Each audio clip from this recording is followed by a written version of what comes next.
It's a move that confuses voters, and I don't want to win that way. Dave Reichert and his campaign staff learned there were 3 Bob Fergusons in the race after King 5 News first reported it Friday. I don't like what happened. I do condemn what happened, and I hope that it gets resolved before the primary ballots go out so that we can have as fair as an election as we possibly can. Reichert is no stranger to politics. Before being elected to Congress 7 times, he served as King County Sheriff.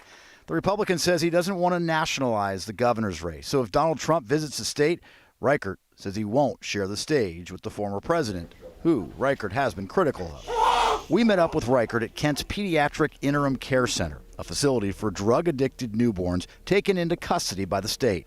Reichert helped establish the place, and his children adopted 2 of the babies from here. The man who gained fame as the detective who busted the Green River killer says battling fentanyl, reducing crime, and supporting police would be his top priorities. They feel like their hands are tied.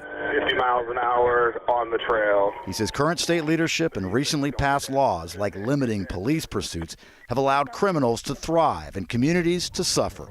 He wants school resource officers back on campuses and says police should not be worried about getting sued or fired for fighting crime. Those 2 things prevent police officers from taking action. They don't want to go to jail and they don't want to lose their home. And we need to build a law that protects the community from bad cops, but also protects cops in doing their job. Are you worried about increase in racial profiling? Because I know that's going to come up when people see this story tonight. They're going to say, well, we got away from that because I just absolutely disagree with the whole concept of racial profiling. I mean, that should not be a part of a police officer's job.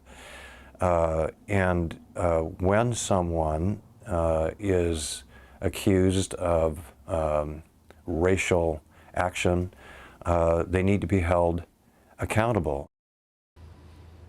Now, on the topic of abortion, Dave Reichert says he is pro-life, but he says the decision to have an abortion should be left up to an individual. And he says if he's elected governor, he would not sign any bans on the procedure in the state of Washington, something he said would be very unlikely anyway.